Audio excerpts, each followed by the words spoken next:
जिस वक्फ बोर्ड संशोधन बिल की बात हो रही है, इसी पर चर्चा करने के लिए खास मेहमान हमारे साथ जुड़ रहे हैं असदुद्दीन ओवैसी साहब, जिनको आपने सुना देश की संसद में उन्होंने मुखालफत की है इस बिल की। ओवैसी साहब, मेरा पहला प्रश्न यही कि आपको हर चीज में मुस्लिमों के खिलाफ साजिश क्यों नजर आती है? अगर किसी बिल में सरकार सुधार लाने की कोशिश कर रही है, मुसलमानों के खिलाफ साजिश कहां है, क्या है? आप पर सरकार का आरोप है कि आप सिर्फ वोट बैंक की पॉलिटिक्स कर रहे हैं। आपका जवाब? नहीं, मुझे इसलिए नजर आता है क्योंकि मेरी नजर अच्छी है, मेरा दिमाग साफ है, मेरे दिमाग पर पर्दा नहीं है, मेरे आंखों पर पर्दा नहीं पड़ा है अभी तक अल्हम्दुलिल्लाह, और सच्चाई को बयान करना सही बात है। अब जो अंधे हो जाते हैं सरकार के खौफ से या उनके कोई मफादात से, तो उनको कुछ सच्चाई नजर नहीं आती। बाज लोग हैं। अब आप मैडम मुझे बताइए कि जो सरकार ये कर रही है और ये कह रही है कि वक्फ बाय यूजर नहीं होगा, क्यों नहीं होगा भाई वक्फ बाय यूजर? जब हिंदू समाज में एंडोमेंट की जो मंदिरें हैं, कस्टम और यूसेज की बिना पर वो मंदिर हो जा सकती है, तो वक्फ बाय यूजर मस्जिद और मंदिर नहीं होगी। और मैं बता रहा हूं आपको कि आप चले जाइए बिहार में आपको specific example, Orissa, Bihar endowment act में क्या है? 3 बोर्ड है, Hindu endowment board, Shvetambara Jain endowment board, Digambara Jain endowment board. इसका मेंबर कौन बनता है?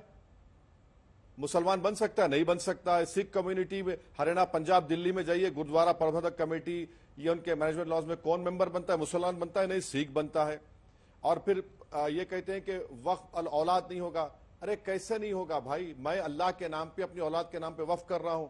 मैं, कोई भी भारत का नागरिक अपनी प्रॉपर्टी को कैसे डिस्पोज करे, कोई कानून नहीं है। कोई गिफ्ट कर सकता है, बल्कि हमारे हिंदू भाई तो विल के जरिए अपनी एक औलाद को पूरी प्रॉपर्टी दे सकते हैं, मुसलमान 1/3 दे सकता है। फिर आप कह रहे हैं कि 5 साल आपको मुसलमान रहना पड़ेगा। आप कौन होते भाई डिसाइड करने वाले? अच्छा, जब वो मुसलमान हो गया तो फ्रीडम ऑफ रिलीजन उसका 5 साल के बाद शुरू होगा। आप सर्टिफिकेट देंगे क्या 5 साल के बाद? आओ बेटा 5 साल के बाद सर्टिफिकेट लो। तो ये सब काम सरकार कर रही है जो भारत के संविधान के 14, 15 और 25 के पूरी खिलाफ है, बेसिक स्ट्रक्चर के खिलाफ है। तो इसके ऊपर तो बोलना पड़ेगा ना मैडम। लेकिन 1-2-3 मोटी मोटी बातें हैं जो देश में लोगों के मन में भी प्रश्न है। 2009 में सर वक्फ बोर्ड की संपत्तियां 4 लाख एकड़ जमीन पर फैली थी। आज देश में रेलवे, सेना के बाद सबसे ज्यादा प्रॉपर्टी वक्फ बोर्ड के बाद है। इतनी तेजी से संपत्ति बढ़ी है, लगभग 10 लाख एकड़, 5 सिंगापुर, 5 बहरेन, 12 मालदीव के बराबर जमीन है वक्फ बोर्ड के पास। 50 से ज्यादा देशों का क्षेत्रफल वक्फ बोर्ड की संपत्ति से कम है। सर, मेरा प्रश्न आपसे यह है कि जब इतना ज्यादा जमीन और संपत्ति इन्वॉल्व है, तो कुछ चेक्स एंड बैलेंसेस लगाने में दिक्कत क्या है? नहीं, पहले तो यह है मैडम कि भारत बहुत बड़ा देश है, उसको आप कंपेयर कर रहे हैं छोटे छोटे गल्फ कंट्रीज से जो हमारे करीब भी नहीं आ सकते। पहली बात यह समझिए कि वक्फ होता कैसे है। प्रदेश सरकार, एक सर्वे कमिश्नर जो प्रदेश सरकार के एक्सपेंसेस पे सर्वे कमिश्नर सर्वे करता है कि ये असदुद्दीन ओवैसी की प्रॉपर्टी है जो इसको वक्फ कर रहे हैं। सर्वे करने के बाद यस और नो, यस होगा तो वो प्रदेश सरकार को लिखते हैं कि भाई ये वक्फ प्रॉपर्टी है। उसके बाद प्रदेश की सरकार गजीट नोटिफिकेशन इशू करती है। उस गजीट नोटिफिकेशन को मुसलमान 1 साल तो ऑब्जेक्ट कर सकते और नॉन मुस्लिम के लिए कोई टाइम लिमिट नहीं है। जब वो हो जाता है तो इसमें मेरा क्या रोल है? उसमें वक्फ बोर्ड का क्या रोल है? सर्वे कमिश्नर प्रदेश सरकार का गजीट इशू करते हैं, चीफ सेक्रेटरी के ऑफिस से गजीट नोटिफिकेशन इशू होता है। ये आप खामखा हमारे गले में डालकर बोल रहे हैं कि बढ़ रहे हैं। और अगर प्रॉपर्टी बढ़ रही है तो इसमें लोग दे रहे हैं, डॉक्यूमेंट्स आ रहे हैं, उसकी बुनियाद पर प्रदेश की सरकार कर रही है। आज आप ये सवाल बार बार सरकार उठाती है, तो इसका मतलब यह है कि आप वक्फ की प्रॉपर्टी को बचाना नहीं चाह रहे हैं। बीजेपी की सरकार, इस बात से तकलीफ उनको है कि वक्फ की प्रॉपर्टी इतनी कैसे हो गई, इसको हम छीनना चाहते हैं, वही तो हम प्रूव करना चाह रहे हैं। लेकिन और हम प्रूव हो रहे हैं उस बात में कि बीजेपी की सरकार वक्फ की प्रॉपर्टी को बचाना नहीं चाहती। लेकिन जो रेवेन्यू से आता है और अनियमितताओं की बात हो रही है, फाइनेंशियल इरेगुलरिटीज की, मैं उस पर बाद में आऊंगी। वक्फ बोर्ड किसी भी संपत्ति पर ओवैसी साहब दावा कर सकता है, आपकी संपत्ति पर भी दावा कर सकता है। सर, तमिलनाडु के तिरुचिरापल्ली के गांव का भी हवाला दिया जाता है जिसके तहत, अरे सुनिए ना सर, पूरे गांव की जमीन पर वक्फ बोर्ड ने दावा कर दिया है। आज संसद में रिजिजू साहब ने उसका हवाला दिया, हमने भी फैक्ट फाइंडिंग की, ऐसा सच है। इस सेक्शन को लेकर आपका क्या कहना है जो सेक्शन 40 है? ताजमहल हो, तमिलनाडु का 1500 साल पुराना मंदिर हो, अभी तक अगर वक्फ बोर्ड को लगता है कि कोई जमीन वक्फ की संपत्ति है तो ये साबित करने की जिम्मेदारी उसकी नहीं है बल्कि जमीन के असली मालिक की होती है। बिल में संशोधन के बाद वक्फ बोर्ड किसी भी संपत्ति को अपना नहीं कर पाएगा और वो ट्राइब्यूनल अगर नहीं, ट्राइब्यूनल में जो वक्फ ट्राइब्यूनल है वहां से नहीं होता है तो हाईकोर्ट तक जाने का। अब आप सोचिए ऐसा ट्राइब्यूनल जिसके खिलाफ आप देश की अदालत में जा नहीं सकते हैं, जिसके फैसले के खिलाफ, ये कैसी मनमर्जी चल रही है? ये क्यों चलेगी? मैडम देखिए, सबसे पहले तो आपको जो ये इंफॉर्मेशन दे रहा है उसको पहली फुर्सत में निकाल दीजिए आप, क्योंकि वो सरासर झूठ बोल रहा है। लगता है इंफॉर्मेशन देने वाला मोदी जी का चमचा नजर आ रहा है। ट्राइब्यूनल जो एग्जिस्टिंग ट्राइब्यूनल है, डिस्ट्रिक्ट सीनियर जज सुप्रीम हाई कोर्ट की सीजीआई अपॉइंट करते। एक आदमी होता है जिसको जो मुस्लिम जूरिस्प्रूडेंस जानता है, दूसरा एक एमिनेंट स्कॉलर। वो जजमेंट जो ट्राइब्यूनल का आता है भी, उसके खिलाफ आप हाई कोर्ट जाते हैं, कोई रोक टोक नहीं है। कैसे जाते हैं? रिवीजन पिटीशन डालते हैं। रिवीजन पिटीशन में पेटेंट इलीगैलिटी आपको दिखाना पड़ता है। मोदी जी ये कह रहे हैं कि अब ट्राइब्यूनल में रिटायर्ड डिस्ट्रिक्ट जज होगा और रिटायर्ड गवर्नमेंट एम्प्लॉय होगा।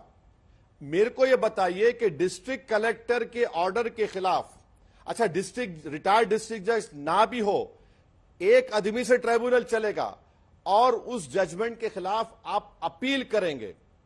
अरे हम ये कह रहे हैं कि रिवीजन में क्या है बुरी बात, बताइए। कोई रोक टोक नहीं है, झूठ बोल रहे हैं आपसे। अब रहा सवाल उस गांव का जो जिक्र कर रहे हैं मैडम, 8 लाख 9 लाख प्रॉपर्टीज में किरण रिजिजू साहब को अपना होमवर्क करना चाहिए था। उनको ऐसे 1000 प्रॉपर्टीज दिखाना था। मीडिया को सेलेक्टिव लव लेटर्स दे रहे हैं कि देखो ये 15 प्रॉपर्टी, हैदराबाद में 2, तमिलनाडु में एक, लखनऊ में 1। अरे भैया, सरकार सर्वे कमिश्नर सरकार का है, वक्फ बोर्ड का नहीं है। गजट इशू करती है सरकार। आप जो सेक्शन 40 का हवाला दे रहे हैं, सीईओ का काम यह होता है कि जितने अनयूज प्रॉपर्टीज हैं वक्फ बोर्ड के, उसको कैसे इस्तेमाल करना। आप तो वो भी छीन लिए और वो भी कह रहे हैं कि मुसलमान नहीं होगा। ये समझने की जरूरत है, ये सरकार का झूठा प्रोपेगेंडा बहुत ज्यादा है। ये व्हाट्सएप यूनिवर्सिटी के माहिर हैं तो ये समझते हैं कि कुछ भी बोल देंगे और हमारे कान में फूल हैं, हम यकीन कर लेंगे, वाह वाह बहुत सच्चा है। ताजमहल की जमीन पर भी वक्फ बोर्ड अपना दावा कर रहा है, तो वक्फ बोर्ड की जमीन है वो। अच्छा, एक मिनट सुनिए। ताजमहल के अंदर मस्जिद है, मस्जिद नरेंद्र मोदी की होगी, असदुद्दीन ओवैसी की होगी।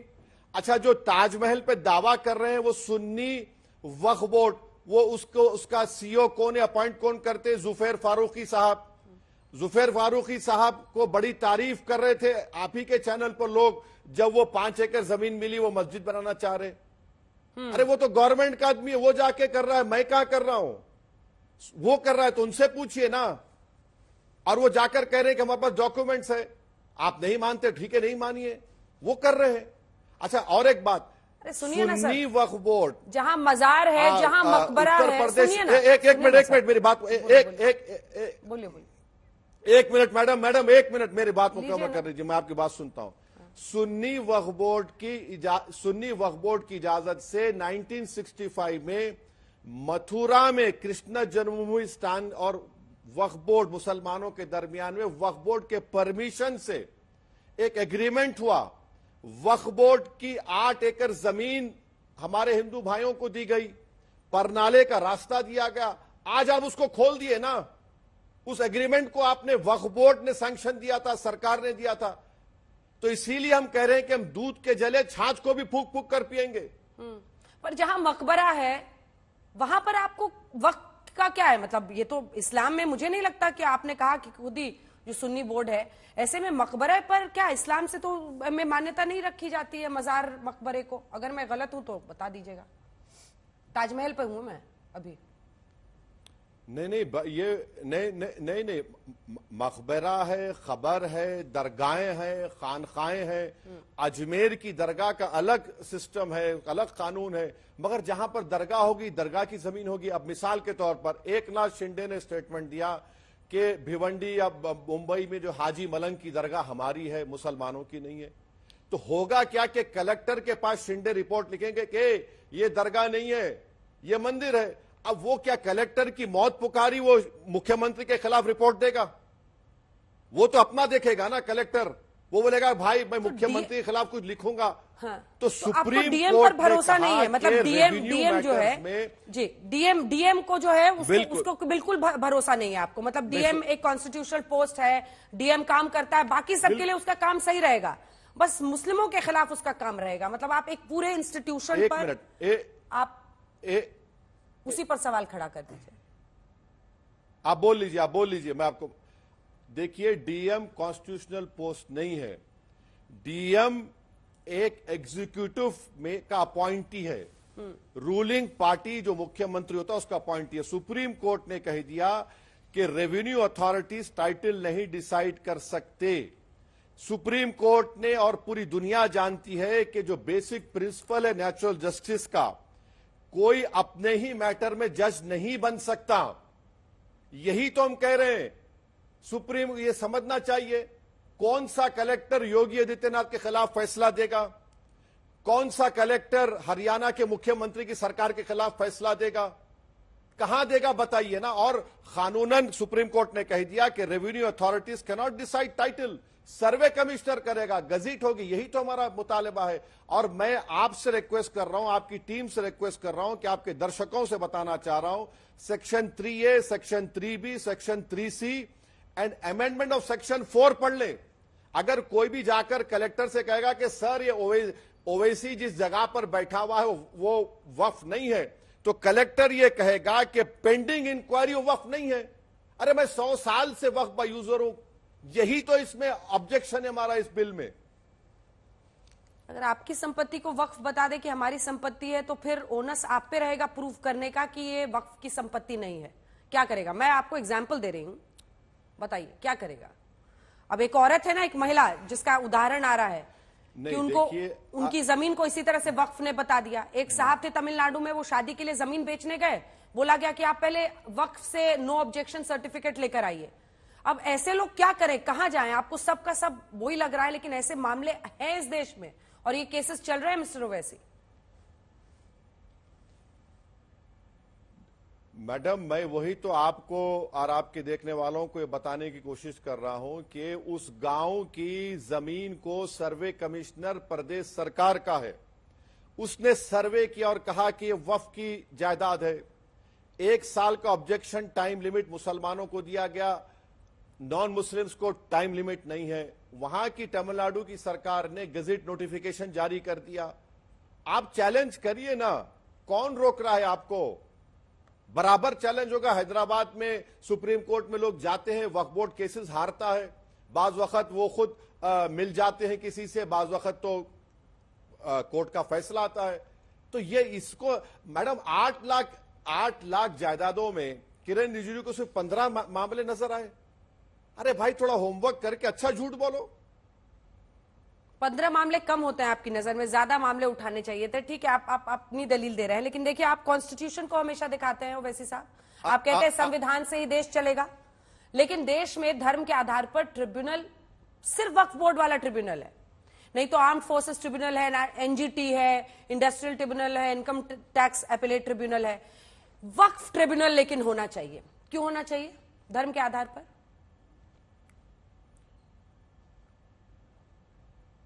तो आप एक काम करिए, हिंदू एंडोमेंट बोर्ड को समरी एविक्शन पावर्स है, आप दीजिए। लेकिन ट्राइब्यूनल को तो क्वासी जुडिशियल पावर्स है ना सर। और आप देखिए मैडम, कई ट्राइब्यूनल्स हैं।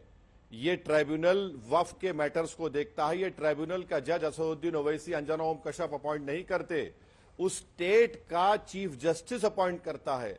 उस ट्राइब्यूनल के खिलाफ आप रिव्यू पिटीशन डालते हैं, सुप्रीम कोर्ट को जा सकते हैं। मगर ये सरकार ये कह रही कि ट्राइब्यूनल में अब रिटायर्ड जज होगा और एक मामूली सा गवर्नमेंट का सर्वेंट होगा रिटायर्ड, उसकी फाइनलिटी नहीं होगी। तो एनजीटी का ट्राइब्यूनल फाइनलिटी बोल दीजिए कि एनवायरमेंट का फाइनलिटी नहीं है।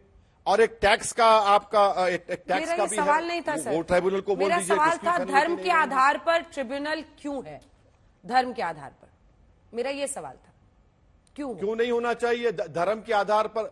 नहीं, धर्म के आधार पर क्या कानून इजाजत नहीं देता इसको? किसने कहा आपको? किसने कहा? इतने सालों से ट्राइब्यूनल चल रहा है, सुप्रीम कोर्ट उसकी मान्यता को मानता है, उसके वजूद को मानता है सुप्रीम कोर्ट उसके फैसलों के खिलाफ भी फैसले दिया है, सुप्रीम कोर्ट उसके फैसलों को माना भी है। भाई अगर आरएसएस को तकलीफ है इससे तो मुझे क्या करना है ना? जब कॉन्स्टिट्यूशनली अलाउड है वो कहते जाएं, अलग बात है, पर कॉन्स्टिट्यूशनली अलाउड है तो कॉन्स्टिट्यूशनली अलाउड है चलेगा। वक्फ की जमीन जो है मैडम, वो पब्लिक की, वो प्राइवेट जमीन है, गवर्नमेंट की जमीन नहीं है। मुसलमानों ने उसको अपने पैसों से एक्वायर करके वक्फ के हवाले की है, गवर्नमेंट से कब्जा करके नहीं लिए मुसलमानों ने। सरकार सिर्फ ये कह रही है कि हम इसमें ट्रांसपेरेंसी लाना चाहते हैं। बोर्ड के पुनर्गठन से बोर्ड में सभी जो वर्ग हैं उनको शामिल किया जाएगी, महिलाओं की भागीदारी बढ़ेगी, मुस्लिम बुद्धिजीवी होंगे, महिलाएं हैं, शिया, बोहरा जैसे समूह लंबे समय से कानूनों में बदलाव की मांग कर रहे थे, सबको शामिल किया जा रहा है। इसमें क्या आपत्ति है आपको? नहीं, बिल्कुल नहीं है। मैंने तो कहा ना कि बिल्किस बानो को और जकिया जाफरी को मेंबर बनाइए ना। क्या पहले मुस्लिम महिला मेंबर नहीं बन रही थी? कौन ये कितना झूठ बोलेंगे ये लोग? क्यों झूठ बोलते हैं इतना? आप एक मुसलमान को टिकट नहीं देते, एक को दिए, जमानत नहीं बचा पाया मल्लापुरम में। प्रधानमंत्री हमारी महिलाओं को बोलते हैं कि बच्चा पैदा करने वाली मशीनें हैं। प्रधानमंत्री हमारी महिलाओं को कहते हैं कि हमारे हिंदू बहनों के गले से छीना हुआ मंगलसूत्र उनको दिया जाएगा। सर, आज आप मुस्लिम महिलाओं से मोहब्बत की बात कर रहे हैं। सुनिए ना वैसी साहब, जीत हार ही तय होगा, तो आप भी तो 2 से 1 हो गए। नहीं, मोहब्बत तो आपसे भी अधूरी रह गई। नहीं मैडम, देखिए मेरा मामला छोड़ दीजिए, मैं कॉन्स्टिट्यूशनल और पॉलिटिकल रियलिटी की बात कर रहा हूं। अब ये सरकार कह रही है ना, ये सरकार कह रही है आगा खानी का वक्त बनाएंगे। मैं आपके जरिए से किरण रिजिजू और नरेंद्र मोदी इस प्रोग्राम को देख रहे हैं, तो मैं मेरे प्रधानमंत्री से पूछना चाह रहा हूं, मुंबई में आगा खानियों का जो यतीम बच्चों का यतीम खाना था, जिसको एक बहुत बड़े आदमी ने 25 करोड़ देकर खरीद लिया और एक आलीशान बिल्डिंग बना दी, प्रधानमंत्री उनके साथ उनके घर को चले जाते, क्यों गए प्रधानमंत्री? फिर आगा खानियों का यतीम खाने की 20 कहां गई? वो यतीम खाना कहां गया बताइए। और एक मैडम, और एक बात समझिए, सेक्शन 52 में, अभी मौजूदा सेक्शन 52 में यह था कि जो वक्फ की प्रॉपर्टी को बेचेगा रिगरस इंप्रिजनमेंट मिलेगा उसको। मोदी जी क्या करते हैं? सिंपल इंप्रिजनमेंट मिलेगा। ये करेंगे आप? ये करना चाहेंगे आप? किसको आंखों में धूल झोंक रहे हैं? क्या आपको क्या दिख रहा है, क्या करना चाह रही है सरकार? मतलब आप तो हमेशा कह रहे हैं कि मुस्लिमों के खिलाफ है, मुस्लिमों के खिलाफ है, लेकिन वो कह रहे हैं कि हम इसमें समानता लाने की, ट्रांसपेरेंसी लाने की कोशिश कर रहे हैं। आप कहते हैं कि वो बेच देंगे, ये कर देंगे, सारी जमीन हड़प लेंगे। क्या कर लेगी सरकार, क्या करेगी? मैडम देखिए, सरकार का एजेंडा हिंदुत्व आइडियोलॉजी का एजेंडा है। ये बीजेपी की सरकार है, एनडीए की सरकार नहीं है। सरकार अभी भी इस घुमंड में है कि हम 300 है, वो इस बात को नहीं मान रहे हैं। इसीलिए महाराष्ट्र का चुनाव है, हरियाणा का चुनाव है, तो सरकार ये अपने हिंदुत्व के वोट बेस को एक मैसेज देना चाह रही है। मुझे यकीन है कि वो उनका मैसेजिंग नाकाम साबित होगा। आप बताइए मैडम, वक्फ बाय यूजर छीन लेंगे आप कहेंगे कि हिंदू वक्फ नहीं कर सकता मगर एक हिंदू मेंबर बन सकता है। आप कहेंगे कि मुसलमान 5 साल जो होगा उसी को वक्फ बोर्ड किया जाएगा। आप तो वक्फ बोर्ड के 40 अमेंडमेंट्स को तो वक्फ बोर्ड सिर्फ पेपर पे रहेगा। लिमिटेशन पीरियड आप निकाल दिए, यानी जो कब्जा करके बैठा है उसको आप रिवॉर्ड करना चाहते हैं लिमिटेशन पीरियड निकालकर। तो यही तो हो रहा है मैडम। इसीलिए मैं कह रहा हूं कि ये दुश्मन है मुसलमानों के। एक आखिरी वक्फ बोर्ड को बचाना नहीं चाह रहे, वक्फ बोर्ड को खत्म करना चाह रहे हैं। एक आखिरी सवाल, आप कह रहे हैं ये मुसलमानों के दुश्मन है, लेकिन मुसलमानों के आशिक अब कई हो गए हैं। 2024 के 4 जून के नतीजों ने यह सुनिश्चित कर दिया है कि विपक्ष अब सॉफ्ट हिंदुत्व या बीजेपी की लाइन पर नहीं, क्योंकि फैजाबाद की सीट बीजेपी हारी, उसके बाद से उनको समझ में आ गया है कि हमें अब मुसलमानों को अपनी तरफ करना है। और इसीलिए चाहे अखिलेश यादव हो, कांग्रेस पार्टी हो, सब खुलकर ऐसे मुद्दों पर मुसलमानों के साथ देश में खड़े दिखाई दे रहे हैं। जो आप पहले शिकायत करते थे कि देखिए बीजेपी के डर से अब वो भी उधर ही भाग रहे हैं। अब ओवैसी साहब का क्या होगा? इतने आशिकों में आप खो तो नहीं जाएंगे और भी? अरे मैडम, एक दीवाना बोलने वाला है तो सबको बोलना पड़ रहा ना, सबको बोलना पड़ रहा है, सबको खुल के बोलना पड़ रहा है। मगर एक इंटरेस्टिंग बात जो अंजना ओम कश्यप ने नहीं उठाई अपने प्रोग्राम में, आपको इंडिया अलायंस से पूछना चाहिए कि उद्धव ठाकरे के पूरे एमपीज भाग गए आज पार्लियामेंट से। जब इस पर डिबेट हो रही थी कोई नजर नहीं आया, पूरे के पूरे भाग गए। क्यों भागे भाई? इनको तो बोलना चाहिए था ना। उद्धव ठाकरे कहते हैं कि हमने अपना हिंदुत्व मुसलमानों को बोल दिया। अरे तुम्हारा कौन सा हिंदुत्व है? तुम तो इस बिल पे बोलते ही नहीं है। तुम्हारा क्या मतलब है इससे बताओ? पूरा उद्धव ठाकरे की शिवसेना भाग गए पूरा पार्लियामेंट से, कोई नजर नहीं आया, कोई भाषण भी नहीं दिए। जाकर आराम से बैठ गए, कैंटीन में बैठकर इडली डोसा वड़ा खा रहे थे, चना भटूरे। क्या हो रहा है ये?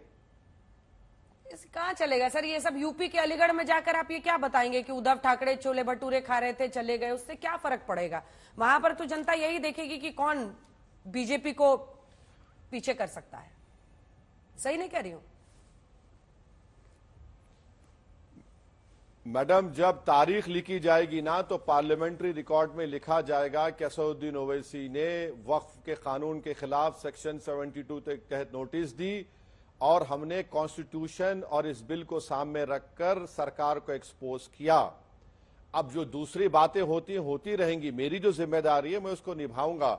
इलेक्शन नहीं जीता, मैं फिर से कह रहा हूं कल जीतूंगा, मगर कम से कम तारीख में तो कोई नहीं लिखेगा कि असदुद्दीन ओवैसी ने मुस्लिम समाज और दलित समाज के बारे में गद्दारी की या धोखा दिया। मैं जो दिल में है, जो जबान पे है, उसको सीधा सीधा कहता हूं और संविधान के दायरे में रहकर कहता हूं। तो मुझे इसकी फिक्र नहीं है। आज नहीं जीता कल जीतूंगा। मैडम ये देखिए, जीत जो है ना बड़ी सब्जेक्टिव होती है। अब फलस्तीन में 40,000 लोग मर गए मगर वो कामयाब है मेरी नजर में। तो ये हर एक का अलग अलग होता है सोच, तो इसमें कोई फिक्र की बात नहीं है। सर एक आखिरी सवाल अपने आप को पूछने से रोक नहीं पा रही हूं, आखिरी रहेगा ये, पक्का आखिरी रहेगा। एक मुराद मेरी भी है कि कभी आप जरूर पूछिए। एक मुराद मेरी भी है कि क्या इस जीवन में कभी मैं ओवैसी साहब की जुबान से हिंदुओं के खिलाफ हो रहे अपराधों पर सुनूंगी। फिलिस्तीन तो कई बार सुना, देश की चर्चा कई बार सुनी, बांग्लादेश पड़ोसी देश जहां पर हिंदुओं पर अत्याचार हो रहा है, कभी आपकी जुबान पर हिंदुओं के लिए कुछ बोल निकलेंगे? मैडम मैं आपसे रिक्वेस्ट करूंगा, मेरे ट्विटर टाइमलाइन पर जाइए। मैंने क्या ट्वीट किया मैं आपको, प्लीज मुझे इजाजत दीजिए। आपने बड़ी मेहरबानी की मुझसे सवाल करके। मैंने क्या कहा ये सुन लीजिए आप। असदुद्दीन ओवैसी ने क्या कहा? मैंने तो खुलकर कहा कि the reports of minorities being attacked in Bangladesh are concerning. The government and authorities of Bangladesh have a duty under international law to protect the life, limb and property of minorities. There are also reports that many from the country's majority community are protecting the homes and place of worship of minority communities. This should be the norm. मैंने कहा है madam ये। मेरे interview में नहीं बोलते हैं ना, मेरे इंटरव्यू में फिलिस्तीन करते रहते हैं आप, यही दिक्कत है। अरे आपने पूछा तो बांग्लादेश के बारे में हमने कह दिया। हमने कहा कि कामयाबी क्या है? कामयाबी यह है कि इंसान फना हो जाए तो मेरी नजर में वो कामयाबी है। जालिमों के जुल्म से डर के जिंदा रहना कामयाबी नहीं है। और बांग्लादेश में जितने हमारे हिंदू भाई हैं, बांग्लादेशी हिंदू हैं, बांग्लादेशी उनके मंदिर हैं, उनको लोग रोक रहे हैं और वहां की सरकार का काम ही है, वो माइनॉरिटीज हैं। इंटरनेशनल कवेनेंट्स हैं, यूनाइटेड नेशन के कई रेजोल्यूशन है, उसको फॉलो करना जरूरी है। ओवैसी साहब, असदुद्दीन ओवैसी, अध्यक्ष AIMIM के, आप आज तक पर आए, आपने तमाम सवालों के जवाब दिए। बहुत बहुत धन्यवाद आपका हमारे साथ जुड़ने के लिए, बहुत धन्यवाद। शुक्रिया। थैंक यू मैडम, बहुत शुक्रिया। थैंक यू मैडम, धन्यवाद।